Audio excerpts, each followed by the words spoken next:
Baiklah, saya akan memulai eh, pemaparan materi pada malam hari ini. Eh, Sebelumnya, Assalamualaikum warahmatullahi wabarakatuh.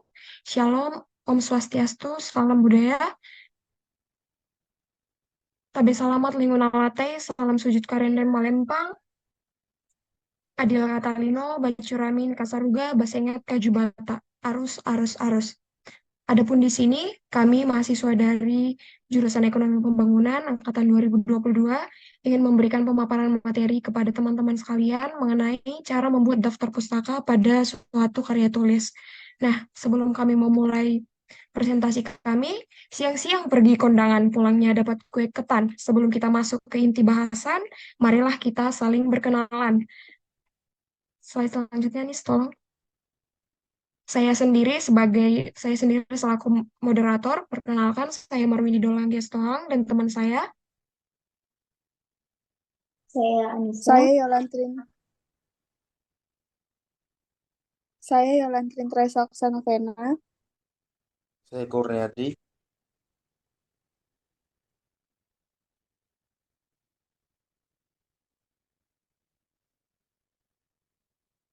Baiklah, mungkin segitu perkenalan yang akan kami berikan. Selanjutnya kami akan memulai pemaparan materi yang akan dibacakan oleh teman kami. Lanjut slide selanjutnya, Nisa.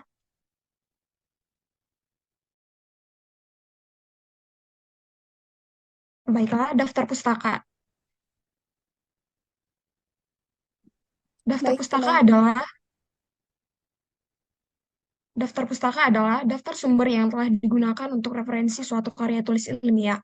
Sumber tersebut seperti buku, jurnal, artikel, maupun berita. Daftar pustaka biasanya diletakkan di bagian paling akhir halaman setelah seluruh karya tulis ilmiah selesai tertulis. Selanjutnya dilanjutkan oleh teman saya.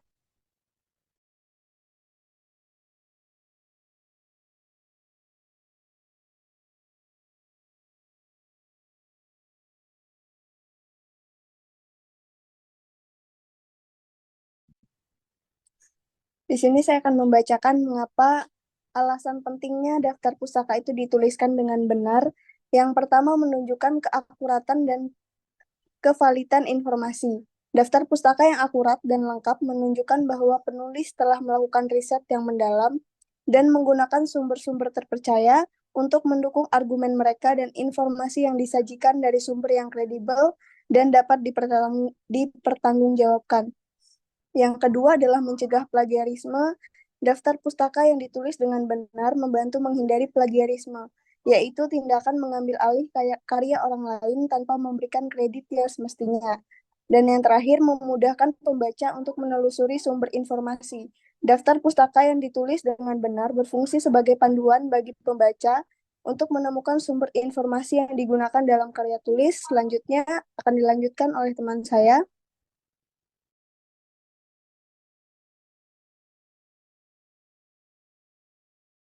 Baik, saya akan melanjutkan pedoman daftar pustaka. Yang pertama, penulis daftar pustaka dilakukan secara per nomor 1, 2, dan seterusnya. Yang kedua, daftar pustaka baiknya merujuk pada terbitan 5 tahun terakhir. Yang ketiga, setiap rujukan yang dimasukkan pada isi naskah harus menyatakan sumbernya.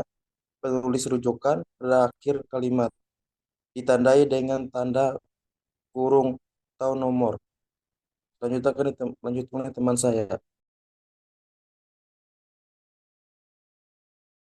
Baik, di sini saya akan melanjutkan terkait pedoman daftar pustaka. Selanjutnya yaitu penulisan daftar pustaka dengan menggunakan American Psychological Association atau APA.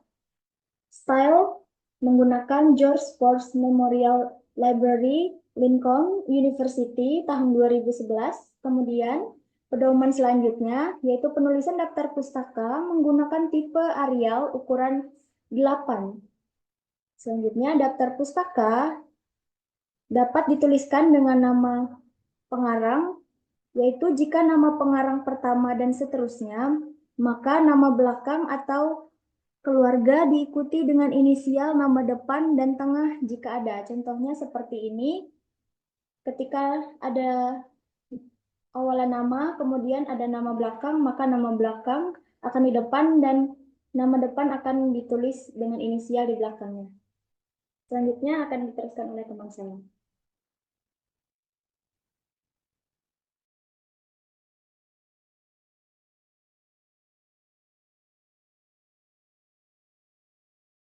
Mungkin saya akan melanjutkan seperti yang sudah diterangkan di atas tadi. Jika nama penulis lebih dari satu, maka akan seperti Azaria, S itu menjadi inisial nama depannya dan J, K titik W. Nah, nama K titik W ini adalah nama awalannya ataupun nama tengahnya. Nah, selanjutnya nama penulis itu ditulis maksimal 6. Selanjutnya digantikan dengan et al atau lainnya. Selanjutnya pada sumber online, tuliskan secara lengkap URL-nya dengan cara menuliskan kata retrieved from sebelum URL dan tidak dituliskan tanggal aksesnya atau tanggal akses unduh seperti tanggal unduh atau melihat web tersebut. Selanjutnya, untuk proceeding yang diakses secara online, maka gantikan kota terbit dan penerbit dengan nomor DOI atau Digital Object Identifier atau URL. Tidak ada kata yang digarisbawahi termasuk URL. Selanjutnya, nah, cara penulisan daftar pustaka. Cara penulisan daftar pustaka mungkin hampir sama antara makalah artikel ataupun artikel jurnal dan mungkin sedikit berbeda pada tesis atau disertasi. Nah, pada penulisan daftar pustaka pada makalah atau artikel itu kita bisa melihat formatnya. Yang pertama itu nama belakang, lalu inisial, masuk ke tahunnya, lalu masuk judul artikel, lalu masuk nama jurnal, masuk ke volume atau nomor atau masuk ke nomornya, lalu masuk halaman, lalu kita cantumkan DOI-nya ataupun URL-nya jika ada. Nah, sama seperti makalah artikel dan di artikel jurnal, penulisan daftar pustakanya juga memiliki hampir sama formatnya seperti pada makalah, yaitu pertama nama belakang, selanjutnya masuk ke inisial, lalu masuk ke tahun, lalu judul artikelnya, nama jurnalnya, masuk ke volume ataupun nomornya, lalu selanjutnya nomor halamannya, dan juga kita masukkan DOI atau URL-nya jika ada. Nah, berbeda dengan tesis formatnya itu pertama nama belakang, inisial ataupun tahun, lalu di sini masukkan judul tesis atau disertasinya. Nah, jika tesis dan disertasinya tidak dipublikasikan, lalu setelah kita masukkan judul tesisnya, kita masukkan nama universitas dan kota di mana kota universitas yang kita tempuh. Selanjutnya, nah, contohnya itu seperti contoh format yang di atas itu kita bisa kita lihat seperti sudah jadinya seperti ini. Misalnya contoh pada makalah ataupun artikel itu tadi ada formatnya itu nama belakang. Nah, Budi ini adalah nama belakangnya, lalu A ini inisial ini diambil dari nama awalannya. Lalu kita masuk dalam kurung itu tahunnya, lalu kita masuk pada judul artikel. Di sini ya judul artikelnya itu pengaruh media sosial terhadap perilaku konsumtif mahasiswa. Lalu kita masuk nama jurnalnya. Nah, di sini itu diambil dari Jurnal Komunikasi Indonesia. Lalu masuk volumenya yaitu 5 dalam kurung 2. Lalu kita masuk ke halamannya yaitu 100 sampai 110. Nah, di sini mungkin tidak ada DOI atau URL-nya, makanya tidak ada dicantumkan. Lalu kita masuk ke artikel jurnal. Contohnya itu contoh hasil dari format yang di atas tadi. Pertama itu Smith, ini diambil dari nama belakangnya. J.A ini diambil, inisialnya ini diambil dari nama depan dan nama tengahnya. Lalu kita masuk ke tahun, yaitu ini tahun 2021. Lalu kita masuk ke judul artikelnya. Judul artikelnya di sini, The Role of Technology in Modern Education. Lalu kita masuk ke nama jurnal. Di sini nama jurnalnya Educational Research Review. Lalu kita masuk ke volumenya, yaitu 10 dalam kurung 4. Kita masuk halamannya, halaman 234 sampai 245. Di sini juga tidak ada dicantumkan DOI atau URL-nya. DOI atau URL-nya. Lalu kita masuk ke tesis atau disertasi. Di sini dituliskan Putri ini nama belakangnya, terus L inisialnya, tahunnya 2019 sama seperti yang lainnya juga. Lalu di sini ada judul tesisnya itu analisis faktor-faktor yang mempengaruhi kepuasan pelanggan. Lalu di sini kita lihat ada dicantumkan nama universitasnya dan juga kota kota dari universitasnya. Selanjutnya mungkin akan dilanjutkan oleh teman kami. Selanjutnya yaitu tips umum dalam daftar pustaka. Yang pertama, urutan daftar pustaka berdasarkan abjad nama belakang penulis. Kemudian, gunakan format indentasi menggantung atau hanging ident untuk setiap entry setelah baris nama.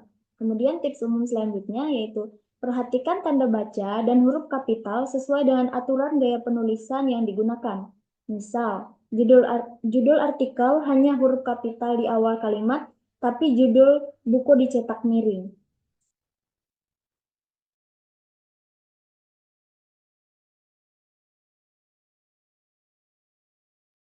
Lanjut. Baiklah, sebelum kita masuk kesimpulan, kami telah memaparkan semua hasil dari bagaimana cara membuat daftar pustaka yang baik pada suatu karya tulis. Nah, di sini sebelum kami membacakan kesimpulan, kami memberikan sesi tanya jawab untuk teman-teman sekalian. Barangkali ada dari teman-teman sekalian yang ingin bertanya, yang tidak mengerti dari apa yang kami maparkan, dan mungkin akan kami bantu jawab. Kami berikan kesempatan untuk teman-teman jika ada yang ingin bertanya. Terima kasih. Izin Kak mau bertanya, Kak. Oke, boleh. Apa pertanyaannya, Dek? Eh, Tadi kan Kak di slide orang Kakak itu ada tentang penulisan daftar pustaka yang menggunakan American Psychological Association atau apa. Itu maksudnya yang gimana ya Kak? Terima kasih. Oke, terima kasih atas pertanyaan yang sangat luar biasa yang diberikan oleh teman-teman. Nah, kami memberikan kesempatan lagi untuk teman-teman yang lain jika ingin memberikan pertanyaan. Izin bertanya, Kak. Oke, kami persilakan. Eh, Mengapa daftar pustaka yang ditulis dengan benar itu membantu menghindari plagiarisme? Oke, terima kasih atas pertanyaannya. Teman-teman yang lain, ada masih yang ingin memberikan pertanyaan?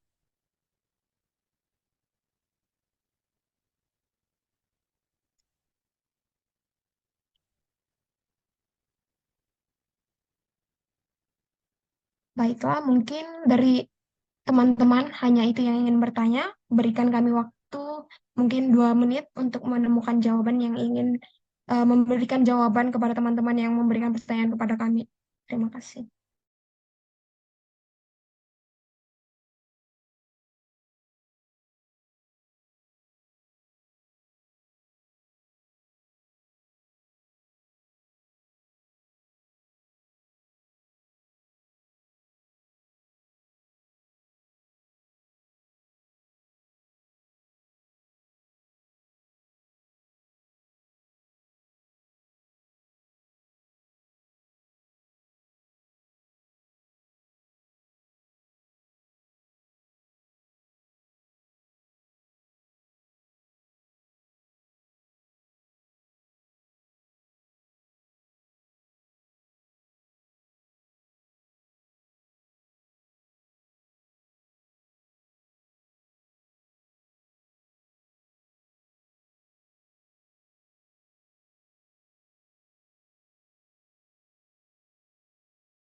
Baiklah, di sini mungkin saya akan membantu menjawab pertanyaan dari teman kami. Oke, sebelum saya menjawab pertanyaannya, boleh teman kami tadi yang bertanya memperkenalkan diri, mungkin dari jurusan apa, namanya juga apa? Baik Kak. Perkenalkan, namaku Shirley Febrilisasi Sitohang. Nah, baiklah, mungkin yang satunya lagi tadi yang memberikan pertanyaan boleh menyebutkan nama dan juga angkatannya dan juga jurusannya. Perkenalkan, nama saya Ajay Mani dari jurusan Teknik Pertambangan dengan NIM 2430 20504 05 angkatan 24. Baiklah, mungkin di sini saya akan membantu menjawab pertanyaan dari Febri Luisa Sitohang. Nah, tadi pertanyaannya itu penulisan daftar pustaka dengan menggunakan American Psychology Psychological Association atau APA itu maksudnya apa? Nah, itu tadi pertanyaannya. Nah, di sini saya akan membantu menjawab penulisan daftar pustaka dengan menggunakan American Psychological Association atau APA adalah standar format yang digunakan untuk menulis daftar referensi dengan karya ilmiah. Format APA mengatur hal-hal seperti urutan penulis, tahun publikasi, judul, dan informasi penerbitan. Tujuannya itu adalah untuk membuat daftar pustaka yang terstruktur, konsisten, dan mudah dipahami oleh pembaca. Mungkin itu bisa jawaban yang saya berikan. Teman-teman, jika ingin ada yang menambahin, dipersilahkan. Ataupun jika teman kami yang memberikan pertanyaan tadi sudah puas dengan jawaban yang kami berikan, boleh memberi tanggapan. Terima kasih. Baik, Kak. Jawabannya sudah bisa diterima, Kak. Oke, terima kasih atas pertanyaan yang sangat luar biasa bagi kami. Mungkin juga ini kesempatan yang baik untuk kami berikan, kesempatan yang bagus bagaimana kami menyampaikan materi kami supaya bisa lebih dipahami. Oke, selanjutnya mungkin teman kami ingin menjawab pertanyaan dari Saudara Ajay Manik. Oke, di sini saya akan memberikan jawaban dari pertanyaan yang satunya tadi, yang menanyakan bahwa mengapa sih penulisan yang benar itu membantu dari plagiarisme. Penulisan yang benar itu bisa mencegah plagiarisme dengan memastikan bahwa semua ide atau informasi dari sumber lain itu kan tadi dibilang diberi kredit yang tepat melalui kutipan atau referensi yang akurat. Jadi ini tuh membantu menjaga keaslian karya, juga menghormati hak cipta dari penulis lain untuk mematuhi etika akademik. Jadi itu sih kenapa kita harus menulis daftar pustaka itu secara benar. Itu aja jawaban dari saya. Bagaimana? Apakah mau Baik, Kak. disanggah? Terima kasih, Kak. Bisa diterima, Kak. Baik, saya izin menambahkan sedikit jawabannya. Jadi kenapa daftar pustaka itu penting? Jadi untuk mencegah plagiarisme artinya kita juga menghargai bahwa kita mengambil atau mengambil contoh dari milik orang lain tanpa mengambil atau seperti tindakan mengambil alih karya orang tanpa izin. Jadi kita memasukkan daftar pustaka agar kita juga menghargai dan tidak mengambil alih karya orang lain. Maka itu mencegah plagiarisme, maka itulah sebabnya daftar pustaka itu penting untuk ditulis dengan benar. Terima kasih. Baiklah, mungkin kita akan langsung masuk ke kesimpulannya.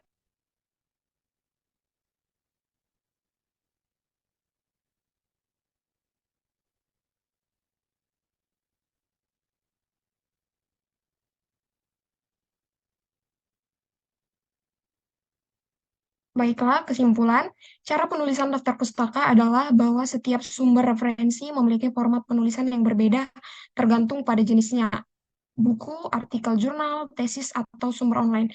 Dan gaya kutipan yang digunakan seperti APA, MLA, Harvard, ataupun Chicago, penting untuk mengikuti aturan setiap gaya dengan teliti, memperhatikan urutan elemen seperti nama penulis, tahun, judul penerbit, serta penggunaan tanda baca, dan format khusus seperti italik atau judul buku, atau jurnal. Mungkin hanya ini pemaparan materi yang bisa kami berikan tentang daftar pustaka.